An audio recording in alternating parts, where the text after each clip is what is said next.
sa inyo lahat. Welcome po sa aking munting channel. Ngayon magtuturo po ako sa inyo, magtuturo po ako kung paano gumawa ng doormat. Kaya sa mga hindi pa po nakakapag-subscribe sa aking channel, mag-subscribe na po kayo para updated po kayo sa mga susunod kong videos.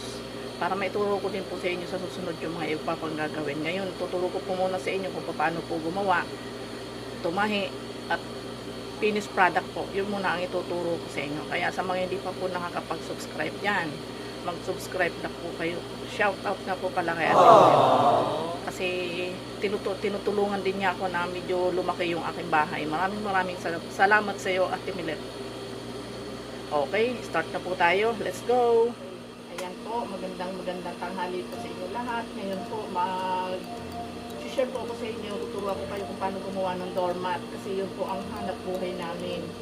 Kaya gusto ko i-share sa inyo sa mga gustong matuto po manahi at gumawa ng doormat. Huwag po kayo maiya magtanong sa akin.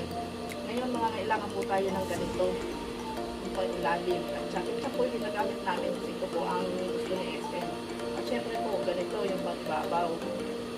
Ngayon mag-start na po tayo. Una po ganito, lalagyan siya ng sapin kasi po medyo maselan si SM. Gusto po niya aming sapin. Ayaw po niya na nakikita yung palaman. Kaya lalagyan niya namin ng sapin. Ayan.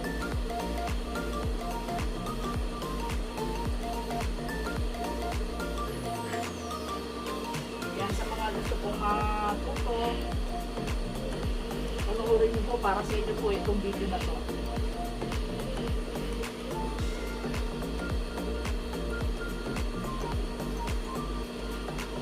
Tapos lalagyan na natin siya ng palaman. Ang ginagamit ko po yung mga inegin na nakagaya nito. Ito po. Mga galing itong pabrika.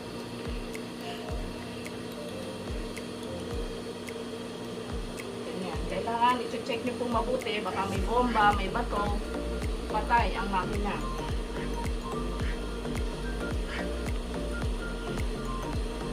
Siyempre tatansiyan nyo po yung saktong kapal at saktong nipis. Mahihingi po naman po, pag hinipo ninyo ganyan, mapapansin nyo naman po, mararamdaman ninyo kung sakto na yung kapal.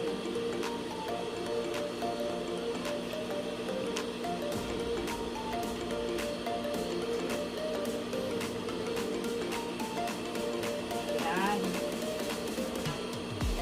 Paano nipis kaya?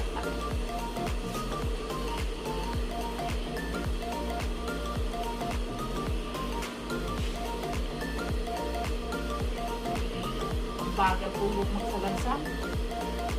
Okay. Tapos ilalagay na natin ito. Ibabaw ito.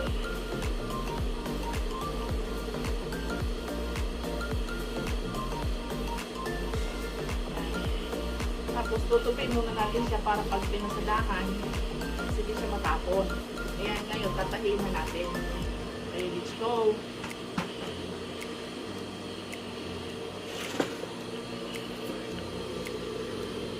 Okay, start na tayo. Yan, yung iba po kasi na nagagawa ng ganito, hindi siya tinutupi.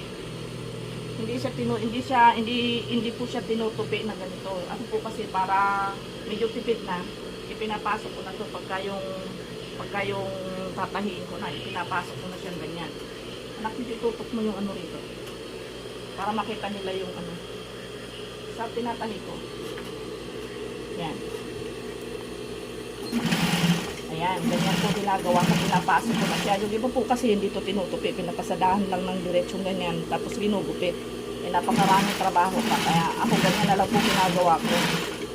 Bukod sa tipid na sa oras,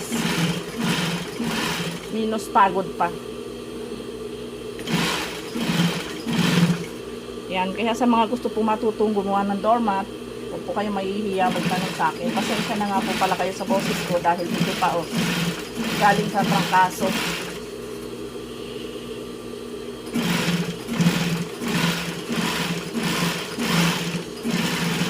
Oops.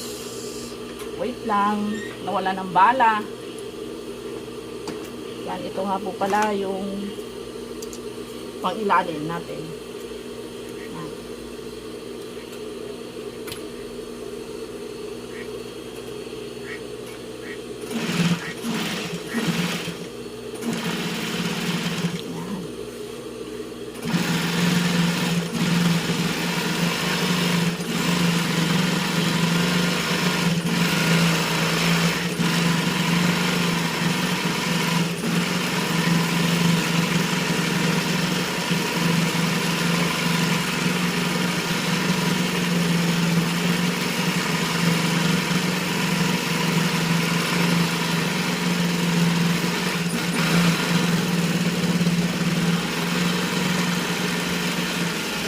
Yan.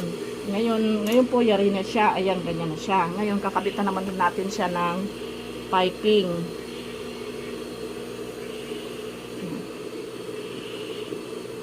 Ito naman po yung kapo niya tela na ginupit natin na pang palagay natin dito sa gilid. Ito.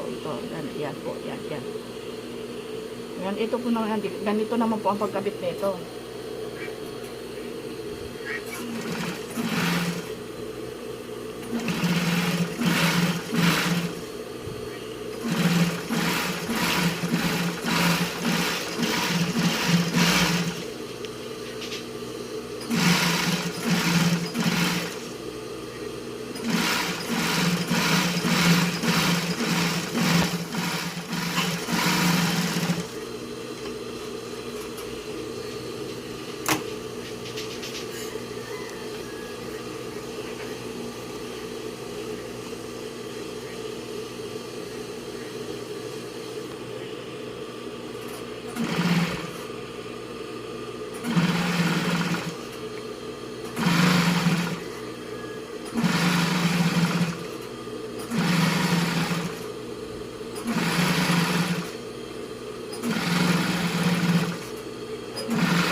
Ayan.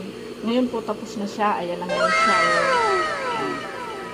Ganyan po ang magiging finish niya pagka natapos na. Ayan. Ganda po, diba? Ayan. Kaya maraming salamat po sa mga gusto pong matutong maggawa nito. Huwag po kayo may magtanong sa akin. At tuturuan ko po kayo. Maraming salamat po. Bye-bye!